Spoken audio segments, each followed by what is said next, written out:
दोस्तों, आज की हमारी कहानी नोएडा की रहने वाली एक लड़की की है जिसका नाम पायल है।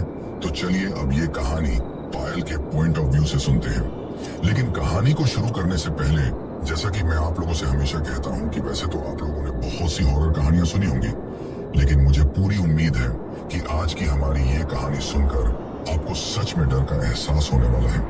बस मेरी आपसे इतनी गुजारिश है कि आप अगर इस कहानी को पूरा सुनेंगे तो आपको सच में बहुत ज्यादा मजा आने वाला है। साथ ही अगर आप पहली बार हमारे इस चैनल पर आए हैं तो चैनल को अभी सब्सक्राइब कर लीजिए। ऐसा करने से हमारी और आपकी नजदीकियां बढ़ जाएंगी और आगे आने वाली वीडियो आप तक आसानी से पहुंच जाएगी। तो ज्यादा समय ना लेते हुए जल्दी से अपनी कहानी को शुरू करते हैं। दोस्तों, मेरा नाम पायल है और मैं नोएडा की रहने वाली हूँ। आज जो डरावनी कहानी मैं आप लोगों को सुनाने वाली हूँ वो मेरे जीवन में घटी एक बहुत ही भयंकर और डरावनी घटना के बारे में है। दरअसल वैसे तो मेरा जन्म उत्तर प्रदेश के रायबरेली शहर में हुआ था और मैं मूल रूप से रायबरेली की ही रहने वाली हूँ, लेकिन मैं अपनी इंटर की पढ़ाई पूरी करते ही नोएडा आ गई थी और यहीं से मैंने अपने आगे की करियर की पढ़ाई पूरी की है।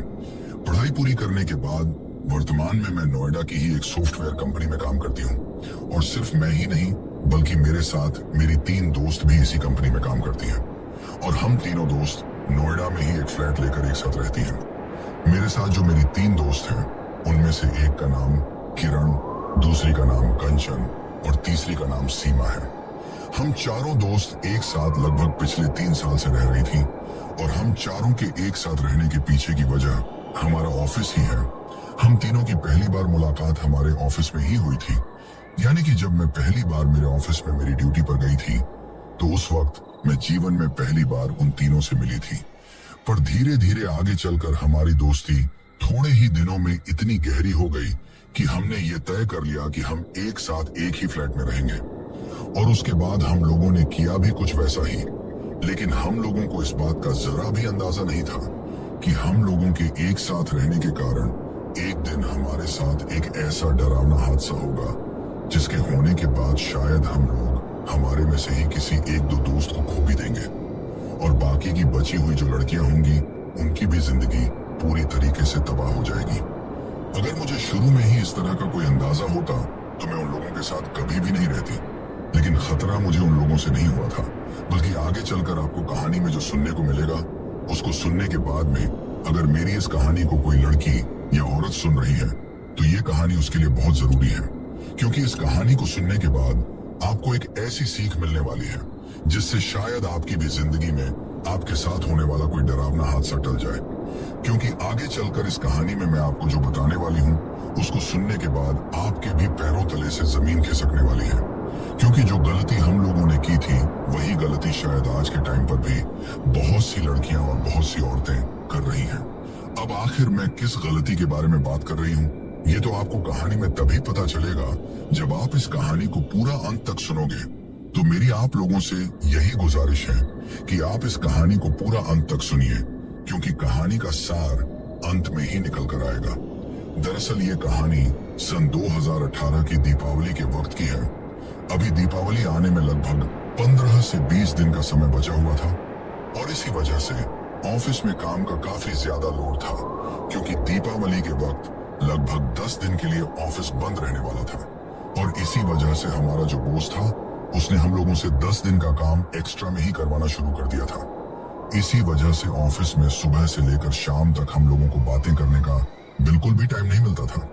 एक दिन हम लोग जब ऑफिस से लौट रहे थे तो मेरी दोस्त जिसका नाम किरण था वो मुझसे कहती है कि यार दिवाली आने वाली है और हम लोगों ने अभी तक भी शॉपिंग नहीं की है। ऑफिस का काम भी काफी ज्यादा चल रहा है, तो ऑफिस के काम को देखते हुए तो मुझे नहीं लगता कि हम लोगों को दिन के वक्त शॉपिंग करने का बिल्कुल भी टाइम मिलेगा। इसी वजह से हम चारों दोस्त उस दिन ऑफिस से आते टाइम ही प्लान बनाते हैं कि आज फ्लैट पर जाने के बाद खाना वाना खाकर हम लोग थोड़ी देर सो जाएंगे और फिर उसके बाद उठकर रात के वक्त शॉपिंग करने के लिए जाएंगे। हम लोगों ने यह तय तो कर लिया था कि हम लोग रात के वक्त शॉपिंग करने के लिए जाएंगे, लेकिन हम लोगों ने यह तय नहीं किया था कि हम लोग कितने बजे शॉपिंग करने जाएंगे और फिर कितने बजे वापस आ जाएंगे। इस चीज के बारे में बिना बातचीत किए ही हम लोग फ्लैट पर जाकर खाना खाकर सो गए थे। लेकिन जब मेरी आंख खुली तो उस वक्त रात के 11 बज रहे थे। इसी वजह से मैं जल्दी से मेरी उन तीनों दोस्तों को नींद से उठाती हूँ और जब वो लोग उठती हैं तो उसके बाद हम चारों तैयार होकर हमारे फ्लैट से शॉपिंग करने के लिए निकल जाती हैं। जब हम लोग हमारे फ्लैट से शॉपिंग करने के लिए निकली उस वक्त रात के लगभग 11:15 का समय हो रहा था, यानी कि 12 बजने में लगभग 10 से 15 मिनट का वक्त ही बचा हुआ था। और उस वक्त हम लोग हमारे फ्लैट से शॉपिंग करने के लिए निकल गए थे। लेकिन उस वक्त हम लोगों ने समय का ध्यान न रखते हुए उस वक्त हमारे फ्लैट से निकलकर बहुत बड़ी गलती कर दी थी और आगे चलकर हम लोगों को उस गलती का कितना बड़ा हर्जाना भुगतना पड़ेगा इसका हमें कोई भी अंदाजा नहीं था। और ना ही हमें इस बात का अंदाजा था कि आज रात को आगे चलकर हम लोगों के साथ एक ऐसा डरावना हादसा होने वाला है, या फिर यूं कहूं कि सिर्फ आज रात को ही नहीं बल्कि आज रात के बाद हमारे साथ कुछ हमेशा के लिए ही ऐसा होने वाला है, जिस चीज के बारे में जब हम लोगों को पता चलेगा तो हमारी रूह कांप पड़ जाएगी। क्योंकि कहानी में आगे हम लोगों के साथ कुछ ऐसा होने वाला है जिसको अगर आप लोग सुनोगे तो आप में से अगर कोई लड़की या औरत इस कहानी को सुन रही है तो उसके तो पैरों तले से जमीन पक्का ही खिसक जाएगी, क्योंकि लड़कियां जो गलती करती हैं वो गलती अब इस कहानी में यहाँ पर आने वाली है। दरअसल आप लोगों ने भी कई बार अपने घर वालों से या बड़े बुजुर्ग लोगों से ये सुना होगा कि अपने को कहीं पर भी अगर किसी काम के लिए बाहर जाना होता है तो हम लोगों को सवाई के टाइम पर ही घर से बाहर निकलना चाहिए, यानी कि पौने के टाइम पर घर से बाहर नहीं निकलना चाहिए। मेरा कहने का मतलब ये है कि हम लोगों को जैसे 8 बज रहे हैं तो 8:05 पर या फिर 8:15 पर घर से निकलना चाहिए, क्योंकि ऐसा माना जाता है कि सवाई में निकलना शुभ होता है, बल्कि पौने में निकलना यानी कि जैसे 7:40 पर या 45 पर ऐसे निकलना शुभ नहीं होता है। लेकिन उस वक्त हम लोग पौने के टाइम पर ही अपने फ्लैट से निकल गए थे और शायद वहीं से हमारे साथ कुछ अनहोनी होने की शुरुआत हो चुकी थी। लेकिन उस दिन तो शायद समय का भी इतना ज्यादा कोई महत्व नहीं था, बल्कि उस दिन तो वो चीज हम लोगों के साथ होनी ही थी। दरअसल उस दिन हम चारों दोस्त अच्छी तरीके से तैयार होकर रात के वक्त शॉपिंग करने के लिए निकल गए थे। अब आप में से बहुत से लोग सोच रहे होंगे कि रात के 12 बजे के वक्त शॉपिंग करने कौन जाता है और 12 बजे के वक्त कोई चीज कैसे मिल सकती है। तो मैं आप लोगों को बता दूं कि नोएडा एक ऐसा शहर है जो दिन के बजाय रात के वक्त ही ज्यादा चलता है। इसी वजह से हम लोग रात के वक्त ही शॉपिंग करने के लिए गए थे। अब हम लोगों के पास खुद की ना ही तो कोई स्कूटी थी और ना ही कार थी, यानी कि हम लोग अपने फ्लैट से हमेशा ही ऑटो लेकर ऑफिस के लिए जाया करते थे और फिर वापस आते वक्त भी ऑटो लेकर ही आते थे।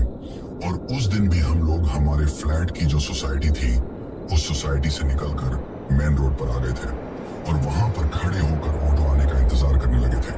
शॉपिंग करने के लिए जाते टाइम तो हम लोगों को तुरंत ही ऑटो मिल गया था, लेकिन वापस आते वक्त हम लोगों को शॉपिंग करके आते आते रात के 2 बज चुके थे और उस वक्त तक कोई भी ऑटो वाला सड़कों पर घूमता नहीं है।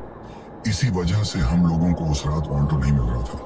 हमारे को वहां पर खड़े हुए लगभग आधे घंटे से भी ज्यादा का समय हो चुका था, लेकिन ना ही तो कोई टैक्सी आ रही थी और ना ही कोई ऑटो आ रहा था।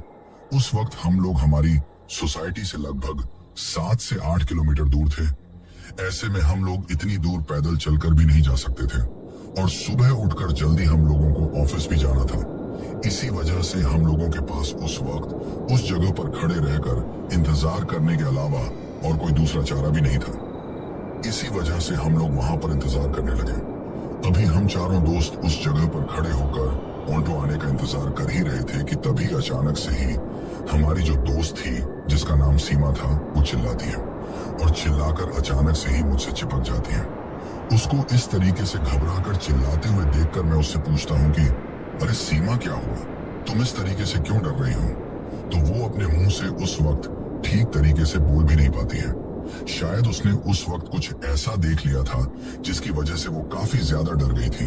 लेकिन फिर कुछ देर बाद शांत होने पर वो हम लोगों को बताती है कि जब हम लोग सड़क के इस तरफ खड़े होकर ऑटो आने का इंतजार कर रहे थे तो मेरी नजर सड़क के दूसरी तरफ जाती है और सड़क के दूसरी तरफ वो जो पुरानी सी दुकान है और उस दुकान के बगल में जो पेड़ है उस पेड़ के पीछे से मुझे एक डरावनी सी चीज दिखाई देती है।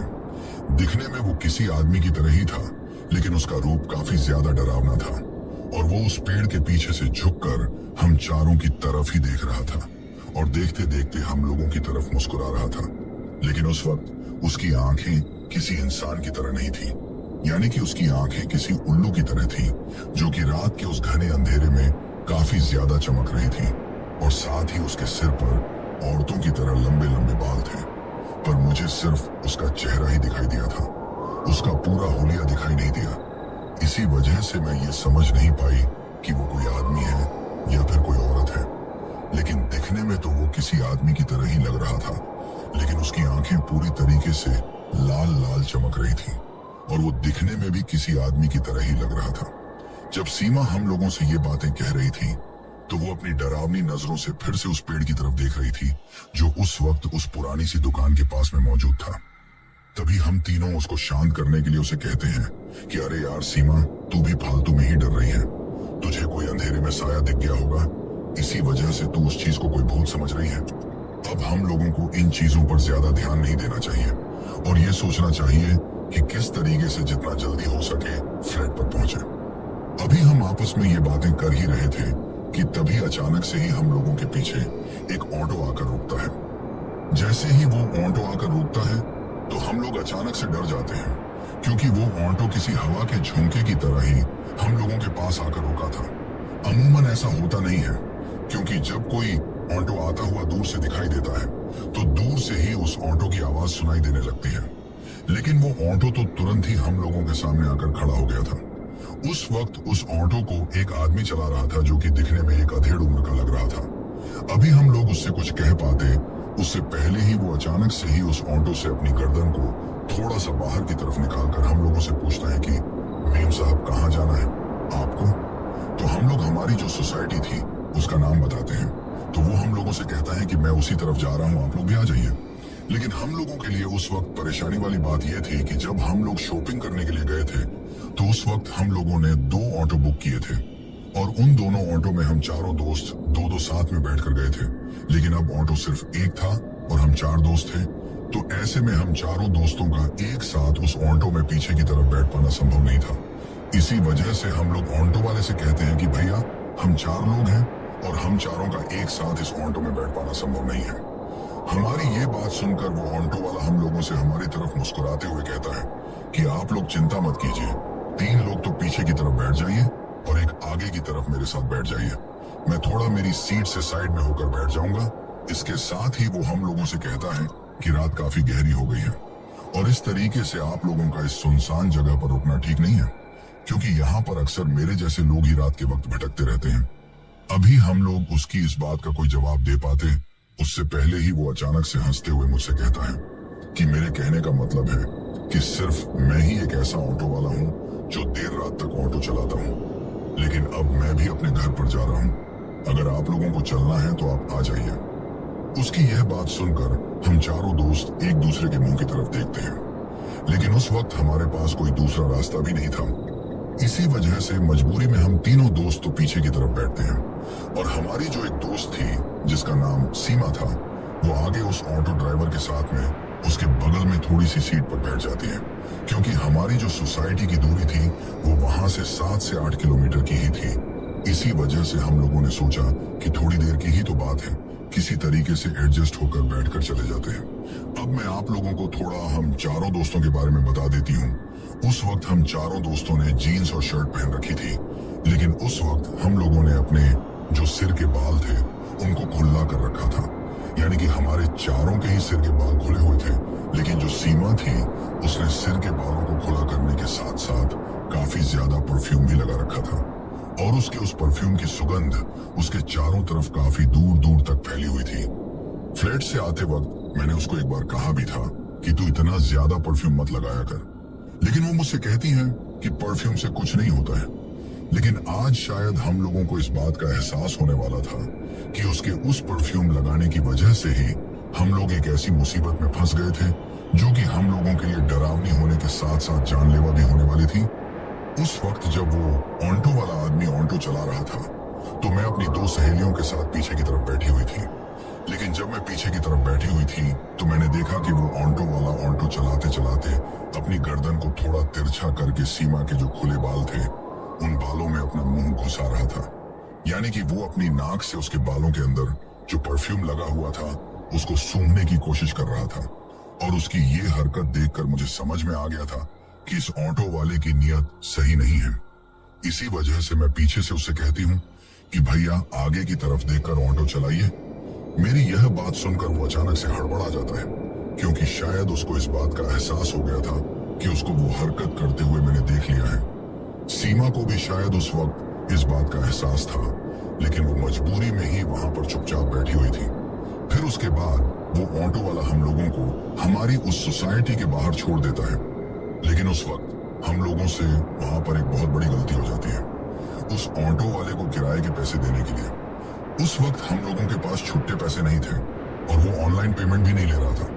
इसी वजह से हम चारों दोस्त उसे कहते हैं कि आप थोड़ी देर यहाँ पर रुकिए, हम लोग अपने फ्लैट से आपके लिए छुट्टे पैसे लेकर आते हैं। उससे ये बात कहकर हम चारों दोस्त ही वहां से अपने फ्लैट की तरफ जाने लगे थे।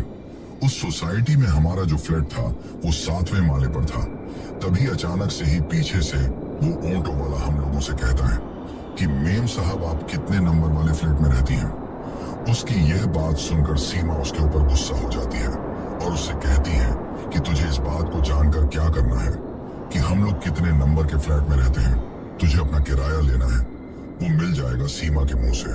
वो बात सुनकर वो ऑटो वाला हंसते हुए उसे कहता है कि अरे मेम साहब आप तो गुस्सा हो रही हैं, मेरा तो ऐसा पूछने के पीछे का कारण ये था कि आप लोग ऊपर जा रही हैं तो मैं जिस तरफ आपका फ्लैट है उसी के नीचे अपना ऑटो लगाकर खड़ा हो जाता हूँ। क्या है कि आपको इतना दूर सोसाइटी के गेट के बाहर आना नहीं पड़ेगा। उसकी यह बात सुनकर मेरी जो दोस्त थी जिसका नाम कंचन था, वो उस ऑटो ड्राइवर से अचानक से बोल देती है कि हम लोग 701 नंबर वाले फ्लैट में रहते हैं। जैसे ही उसने ये बात बोली तो मैं गुस्से से अपनी उस दोस्त की तरफ देखते हुए अपने एक हाथ की कोहनी उसके पेट पर मारती हूँ। उस वक्त मुझे उसके ऊपर काफी ज्यादा गुस्सा आ रहा था, क्योंकि ऐसे किसी भी अनजान आदमी को अपना फ्लैट नंबर बताना ठीक नहीं था। लेकिन अब तो उसने बता ही दिया था तो कर भी क्या सकते थे। उसके बाद हम लोग ऊपर की तरफ फ्लैट से किराया लेने के लिए चले जाते हैं। लेकिन जैसे ही हम लोग फ्लैट से उसके लिए छुट्टे पैसे लेकर वापस फ्लैट का दरवाजा खोलकर बाहर निकलते हैं तो अचानक से ही हम लोग चौंक जाते हैं, क्योंकि वो ऑटो वाला आदमी उस वक्त हमारे फ्लैट के बिल्कुल बाहर ही खड़ा हुआ था। उसको वहां पर खड़ा हुआ देखकर मेरी दोस्त सीमा उसके ऊपर फिर से गुस्सा करने लग जाती है और उससे कहती है कि तुझे यहाँ पर आने की क्या जरूरत थी, हम लोग तेरे पैसे लेकर नीचे आ रहे थे तो फिर तेरे को इतनी जल्दी क्या थी। तभी फिर वो ऑटो वाला अचानक से हंसते हुए सीमा से कहता है कि अरे मेम साहब आप तो सबसे ज्यादा गुस्सा करती हो, आपका इतना ज्यादा गुस्सा करना आपकी सेहत के लिए ठीक नहीं है, आगे चलकर इसके लिए आपको बहुत भारी नुकसान चुकाना पड़ सकता है। और ये बात कहते हुए वो सीमा की तरफ अजीब तरीके से घूरने लगता है। तभी मैं उसके हाथ में उसके पैसे पकड़ाती हूँ और उससे कहती हूँ कि आप यहाँ से चले जाइए। जाते वक्त वो हम लोगों से कहता है कि मैं तो इसलिए ऊपर आ गया था क्योंकि मुझे बहुत ज्यादा प्यास लगी थी। मैंने सोचा कि आप लोग इतना थके हुए हो तो ऊपर चढ़कर आए हो और फिर उतरकर नीचे आओगे, इसी वजह से मैं आपके पीछे पीछे ऊपर आ गया। तभी मेरी दोस्त सीमा उसके ऊपर फिर से गुस्सा करते हुए कहती है कि यहाँ पर कोई पानी नहीं है, जाकर कहीं और से पी लेना। और ये कहते हुए सीमा हम तीनों को फ्लैट के अंदर ले आती है और भी फ्लैट का दरवाजा बंद कर देती है। उस वक्त शायद सीमा को उसके ऊपर काफी ज्यादा गुस्सा आ रहा था और उसके इतना ज्यादा गुस्सा करने की वजह शायद उस वक्त वो आदमी जो हरकत सीमा के साथ ऑटो चलाते वक्त कर रहा था, उसी हरकत की वजह से सीमा को उसके ऊपर अब इतना ज्यादा गुस्सा आ रहा था। लेकिन उस वक्त तक भी हम लोगों को इस बात का जरा भी अंदाजा नहीं था कि हम लोग किसी ऑटो ड्राइवर को नहीं बल्कि एक हैवान को हमारे फ्लैट तक ले आए हैं। और सबसे बड़ी गलती तो हमारी दोस्त कंचन ने कर दी थी, उसने वो गलती उसको हमारा फ्लैट नंबर बताकर की थी। लेकिन फिर उस वक्त तक हम लोग काफी ज्यादा थक चुके थे और सुबह जल्दी उठकर हम लोगों को ऑफिस भी जाना था, इसी वजह से हम लोग जल्दी ही सो जाते हैं। उस रात को तो हम लोगों के साथ वहां पर कुछ भी नहीं होता है। लेकिन कहानी को आगे बढ़ाने से पहले मैं आप लोगों को बता दूं कि जैसे ही उस दिन हम लोग उस ऑटो ड्राइवर को पैसे देकर हमारे फ्लैट के अंदर आते हैं और हमारे फ्लैट का दरवाजा बंद कर लेते हैं, तो बाहर की तरफ से उस आदमी के गुनगुनाने की आवाज आती है। हम लोगों को ऐसे सुनाई देता है कि जैसे वो कोई गाना गुनगुनाते हुए सीढ़ियों से नीचे उतरते हुए जा रहा है। लेकिन उस वक्त हम लोग उसकी तरफ ज्यादा ध्यान नहीं देते हैं और सो जाते हैं। अब उस रात को ही नहीं बल्कि उस रात के बाद 3-4 रात तक भी हमारे साथ कुछ भी नहीं होता है। लेकिन एक दिन अचानक से ही रात के वक्त सीमा को शायद टॉयलेट लगी थी। इसी वजह से वो अकेली ही उठकर टॉयलेट करने के लिए कमरे से बाहर गई थी। लेकिन तभी अचानक से हम तीनों दोस्तों को ही उसकी काफी तेज चिल्लाने की आवाज सुनाई देती है। उसकी वो आवाज सुनते ही हम तीनों अचानक से ही नींद में से उठकर बाहर की तरफ दौड़ते हुए जाती हैं। जब हम लोग बाहर की तरफ दौड़ते हुए जाती हैं तो हम लोगों को कुछ ऐसा दिखाई देता है कि उसको देखते ही हमारी भी हालत खराब हो जाती है। दरअसल उस वक्त हम लोगों ने देखा कि सीमा के जो सिर के बाल थे वो उसकी गर्दन के पास में से कटे हुए थे और बाथरूम के बाहर पड़े हुए थे, और उन बालों को देखकर सीमा काफी जोर जोर से रो रही थी। मैं आपको बता दूं कि सीमा के जो बाल थे वो उसकी कमर के जितने लंबे थे, यानी कि उसकी कमर तक उसके बाल थे, पर वो सारे के सारे बाल ही उसकी गर्दन के पास से पीछे की तरफ से कटकर उस बाथरूम के सामने पड़े हुए थे। और उस वक्त सीमा इतनी बुरी तरीके से कांप रही थी कि उसको देखकर हम लोगों को भी डर लगने लग गया था। लेकिन फिर हम लोग जैसे तैसे उसको कमरे के अंदर लेकर आती हैं और उसको थोड़ा शांत करने के लिए पानी पिलाती हैं। अभी तक तो हम लोगों को यही लग रहा था कि शायद उसके सिर के बाल इस तरह से कट गए हैं, इसी वजह से वो इतना डर गई है। लेकिन बाद में जो कहानी सीमा हम लोगों को बताती है, उस कहानी को सुनकर हमारी तो हालात ही खराब हो जाती हैं। लेकिन कमरे में लाने के बाद में वो बार बार एक ही बात बोल रही थी कि वो वापस आ गया है, वो वापस आ गया है, वो हम सबको मार डालेगा, वो किसी को भी नहीं छोड़ेगा, वो हम चारों को अपने साथ ले जाएगा, वो वापस आ गया है। और ये बात बोलते हुए वो बार बार हम चारों से चिपक रही थी, जैसे कि उसको बहुत ज्यादा डर लग रहा हो। तभी मैं उसको शांत करते हुए पूछती हूँ कि आखिर तू हमें बताएगी भी कि हुआ क्या है? तू बताएगी नहीं तो हमको पता कैसे चलेगा? तो वो मुझसे कहती है कि वो शैतान वापस आ गया है। तो मैं उससे पूछती हूँ कि कौन सा शैतान? तो वो मुझसे कहती है कि वो वही ऑटो ड्राइवर। जैसे ही उसने ये बात बोली तो मुझे लगा कि शायद वो ऑटो ड्राइवर हमारे फ्लैट के अंदर घुस गया था और उसी ने सीमा के साथ ये हरकत की है। तो मैं उसे कहती हूँ कि चल अभी की अभी पुलिस स्टेशन चलते हैं और उसकी कंप्लेंट करके आते हैं। तो वो मेरा हाथ पकड़ लेती है और मुझसे कहती है कि उसकी कंप्लेंट पुलिस स्टेशन में नहीं कर सकते, क्योंकि वो तो कोई इंसान है ही नहीं। जैसे ही सीमा ने मुझे यह बात बोली तो मैं उससे कहती हूँ कि तू पागल हो गई है क्या, ऐसी बातें कर रही है? तो वो मुझसे कहती है कि तुझे याद है उस रात जब हम लोग शॉपिंग करने के लिए गए थे, तो जब हम लोग ऑटो का इंतजार कर रहे थे तब मैं डर गई थी। तो मैंने उससे कहा कि हाँ मुझे अच्छी तरीके से याद है। तो वो मुझसे कहती है कि आज वही साया जो उस दिन मुझे उस पुरानी दुकान के पास में उस पेड़ के पीछे दिखा था, वही साया आज मुझे हमारे फ्लैट के अंदर कमरे के बाहर हमारा जो बाथरूम है उसके पास में खड़ा हुआ दिखा।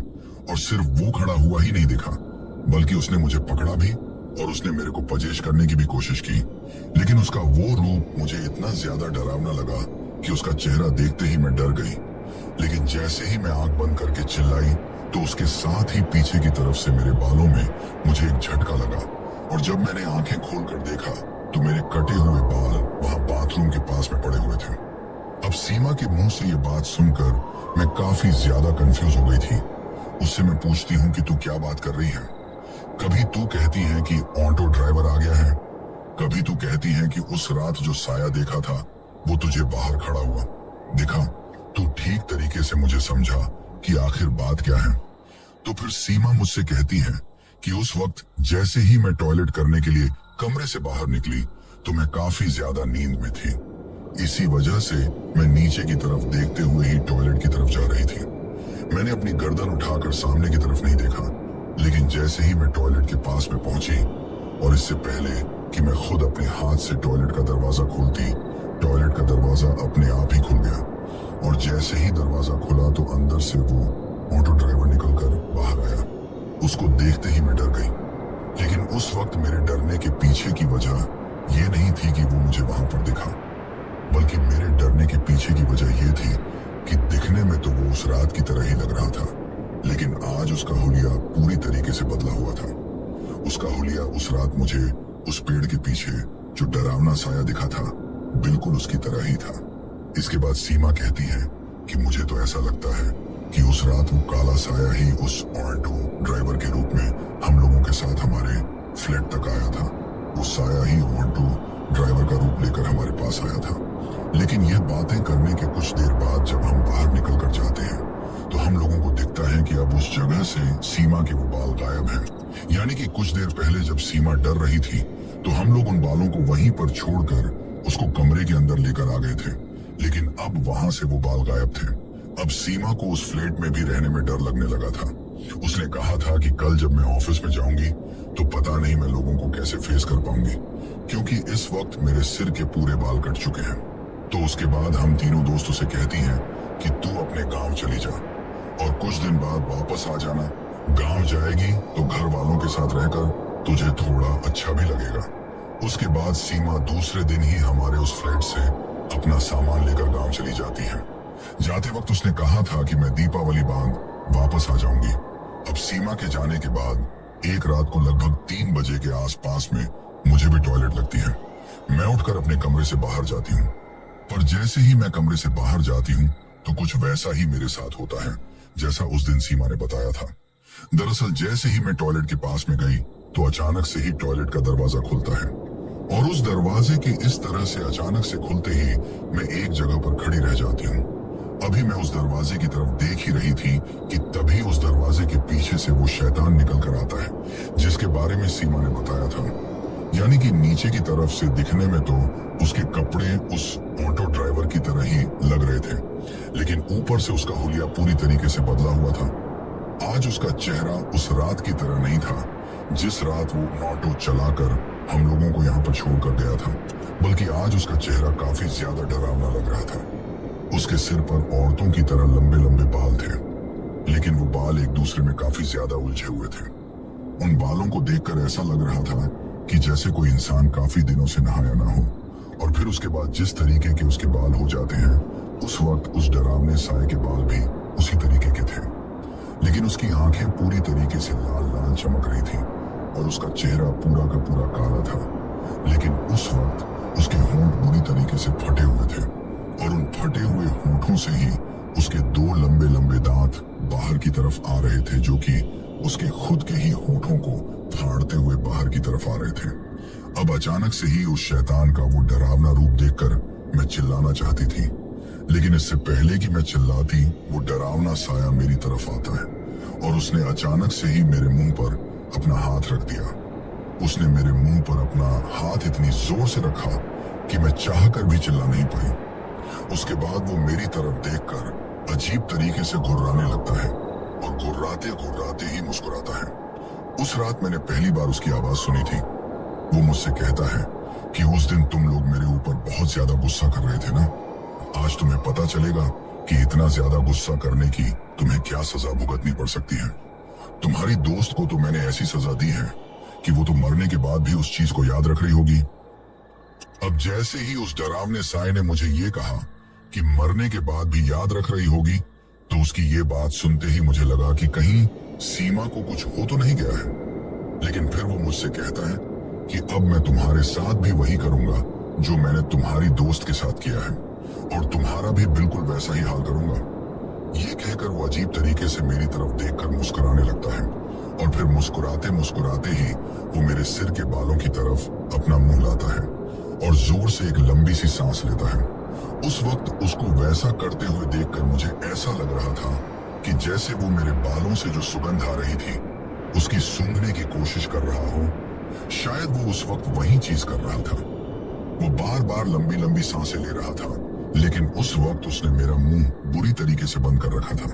यानी कि उस वक्त उसका एक हाथ मेरे मुंह पर था, जिसकी वजह से मैं चाह कर भी चिल्ला नहीं पा रही थी। लेकिन इससे पहले कि वो शैतान मेरे साथ कुछ और करता, अचानक से ही मेरे फोन की अलार्म बज जाती है और उस वक्त मैंने मेरे फोन की अलार्म में माता दुर्गा की आरती लगा रखी थी। यानी कि माता दुर्गा का जो नया गाना आया था, जो कि एक नए रूप में था, उसको मैंने उस अलार्म की रिंगटोन के रूप में लगा रखा था। वो अलार्म मैं हर रात लगा कर रखती थी, क्योंकि मुझे रात के 3:30 बजे के वक्त ही उठना होता था। इतनी जल्दी उठने के पीछे की वजह ये थी कि मैं रात को 3:30 बजे उठकर आधे घंटे में फ्रेश होकर तैयार हो जाती थी। फिर सुबह 4 बजे से लेकर 5 बजे तक रोजाना योगा किया करती थी और इसी वजह से 4 बजे से योगा शुरू करने के लिए मुझे आधे घंटे पहले उठना पड़ता था। और जैसा कि मैंने कहानी में आपको पहले बताया है कि उस रात जब मुझे टॉयलेट लगी तो लगभग बजे रहे थे, लेकिन उस वक्त शायद 3 से भी ज्यादा का टाइम हो रखा था। इसी वजह से इतनी जल्दी ही वो 3:30 बजे वाली अलार्म बज गई थी। उस अलार्म के बजते ही वो शैतान अचानक से ही वहां से गायब हो गया, क्योंकि शायद माता दुर्गा की वो आरती जैसे ही हमारी फ्लैट के अंदर गूंजने लगी तो वो उस आरती की आवाज को सहन नहीं कर पाया। इसी वजह से वो वहां से गायब हो गया। उस चीज के होते ही मैं दौड़ते हुए वापस अपने कमरे के अंदर जाती हूँ और कमरे के अंदर आते ही अपनी उन दोनों दोस्तों को उठाती हूँ। उन दोनों दोस्तों को उठाते ही मैं दौड़कर कमरे में जो शीशा लगा हुआ था उसकी तरफ जाती हूँ और अपने सिर के बालों को देखती हूँ। लेकिन उस वक्त मेरे सिर के बाल नहीं कटे थे, वो सही सलामत थे। फिर मैं अपनी उन दोनों दोस्तों को डरते डरते वो बात बताती हूँ। जैसे ही मैंने उन दोनों को वो बात बताई तो वो दोनों भी काफी ज्यादा डर गई और उस दिन उठने के बाद में हम लोग दूसरे दिन ऑफिस में भी नहीं गए, क्योंकि हमारे ऑफिस में ना जाने की वजह ये नहीं थी कि रात को मेरे साथ वो डरावना हादसा हो गया था, बल्कि सुबह उठते ही हमको कोई ऐसी खबर मिली थी जिसकी वजह से हम लोग बुरी तरीके से डर गए थे। अब हम लोगों को लग रहा था कि अगली बारी हमारी ही है, क्योंकि सुबह लगभग 8 बजे के वक्त सीमा के घर से हमारे पास फोन आता है और उनके घर वालों के द्वारा हमको बताया जाता है कि सीमा ने खुद को फांसी लगा ली है और खुद को फांसी लगाकर उसने सुसाइड कर लिया है। अब जैसे ही यह चीज हम लोगों ने सुनी तो फोन पर यह बात सुनते ही मेरे तो हाथ से फोन ही छूट गया था और मैं जोर जोर से रोने लगी थी, क्योंकि अब सीमा हम तीनों के बीच में नहीं थी। जैसे ही उन दोनों सहेलियों को भी इस बात का पता चला तो वो भी रोने लग गई। लेकिन उस वक्त मेरी जो दोस्त थी जिसका नाम कंचन था, वो मुझसे कहती है कि हम लोगों को जितना जल्दी हो सके ये फ्लैट छोड़कर निकल जाना चाहिए, क्योंकि उस डरावने साये को ये पता है कि हम यहाँ पर रहती हैं और अब वो हमारे पीछे पड़ गया है। तभी किरण कहती है कि तुम दोनों को मेरे साथ मेरे गांव चलना चाहिए, क्योंकि किरण राजस्थान से थी और राजस्थान के एक मंदिर के बारे में आप लोगों ने भी सुना होगा जिसको सालासर बालाजी के नाम से जाना जाता है। किरण उस सालासर बालाजी के मंदिर के पास की ही रहने वाली थी। इसी वजह से वो हम दोनों से कहती है कि तुम दोनों को मेरे साथ सालासर बालाजी के मंदिर में चलना चाहिए। वहां पर इस तरह की नकारात्मक चीजों को ही दूर किया जाता है। इसी वजह से हम दोनों दोस्त उसी वक्त अपना सामान उठाकर किरण के साथ उसके गांव निकल पड़ते हैं। जब हम लोग उसके गांव जाते हैं तो उसके मम्मी पापा को वो बात बताकर हम तीनों रोने लगते हैं। जब उसके मम्मी पापा ने भी हमारी वो डरावनी कहानी सुनी और हमारी दोस्त सीमा के बारे में सुना तो वो लोग भी काफी ज्यादा डर गए और वो लोग बिना समय गवाए हम लोगों को सालासर बालाजी के मंदिर में लेकर गए। जब हम लोग वहां पर गए और वहां के पंडित जी को हमारी सारी बात बताई तो उन पंडित जी ने हम लोगों से कहा कि आप लोग दोपहर के वक्त आइए। दोपहर के वक्त मंदिर में थोड़ी भीड़ कम हो जाएगी, उसके बाद हम लोग एक हवन करेंगे और उस हवन में ही मुझे यह पता चलेगा कि आखिर आप लोगों के साथ क्या हुआ है। तो फिर उसके बाद दोपहर होती है और पंडित जी वो हवन करते हैं। जब हवन करते हैं तो अचानक से ही मेरी जो दोस्त जिसका नाम कंचन था वो जोर जोर से उछलने लगती है। शायद उस वक्त वो जो कुछ भी डरावना साया था वो कंचन के अंदर था। इसी वजह से वो पंडित जी उस डरावने साये से पूछते हैं कि तू कौन है और यहाँ क्या लेने आया है। लेकिन उस वक्त जिस भाषा में कंचन बड़बड़ा रही थी हमें वो भाषा बिल्कुल भी समझ में नहीं आती है। तब पंडित जी कहते हैं कि मैं इससे बात कर रहा हूँ, आप लोग थोड़ी देर शांत बैठिए। पंडित जी ने हवन करने से पहले हमें यह भी कहा था कि अगर आप तीनों में से उस चीज ने किसी को पजेस किया है तो मैं उस चीज को उसके अंदर ही बुलाऊंगा।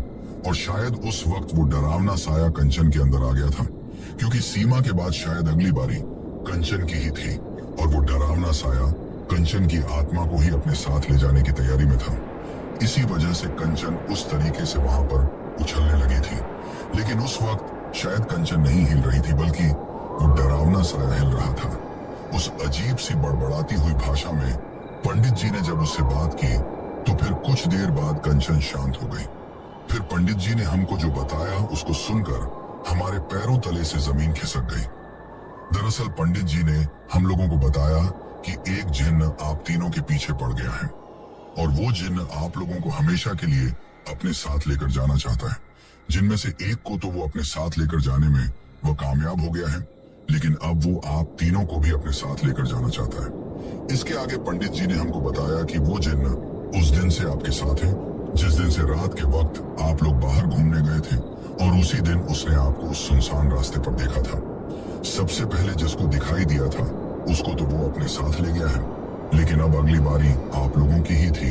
लेकिन अब तो मैंने उसको अपने काबू में कर लिया है और अब आगे से वो आपको कोई नुकसान नहीं पहुंचा पाएगा। लेकिन शायद आप लोग थोड़े टाइम पहले यहाँ पर आ जाते तो आपकी उस दोस्त को आप लोग नहीं खोते। लेकिन फिर किरण की जो मम्मी थी उन्होंने पूछा कि उस जिन्न की इनके ऊपर आने के पीछे की वजह क्या थी। तो पंडित जी बताते हैं कि जब ये रात के वक्त बाहर घूम रही थी तो इन्होंने एक तो अपने सिर के बाल खुले कर रखे थे और जो सीमा थी यानी कि जिस लड़की की अकाल मृत्यु हो गई है उसने काफी ज्यादा इत्र लगा रखा था, जिसकी वजह से सबसे पहले वो जिन्न उसके ऊपर ही हावी हो गया था। इस चीज के बाद पंडित जी ने हम लोगों से कहा कि आज के बाद रात के वक्त आप लोगों को कहीं भी बाहर नहीं जाना है और अगर कहीं जाना भी पड़े तो अपने सिर के बालों को खुला करके बिल्कुल भी नहीं जाना है और साथ ही अपने सिर को किसी कपड़े से ढक कर जाना है और इत्र तो भूल कर भी लगाकर नहीं जाना है, क्योंकि ये जो जिन्न पिशाच होते हैं ये औरतों और लड़कियों की तरफ ही ज्यादा आकर्षित होते हैं और खास तौर पर उन लड़कियों और उन औरतों पर आकर्षित होते हैं जो कि अपने सिर के बाल खुले रखती हैं और इत्र वगैरह लगाती हैं। उस दिन के बाद से हम लोग हमेशा ही इस चीज का पछतावा करते हैं कि शायद हम लोग पहले ही सालासर बालाजी के मंदिर में चले जाते तो हमें हमारी दोस्त सीमा को नहीं खोना पड़ता। तो दोस्तों ये थी हमारी आज की कहानी आपको कैसी लगी ये आप मुझे कमेंट बॉक्स में कमेंट करके जरूर बताएं।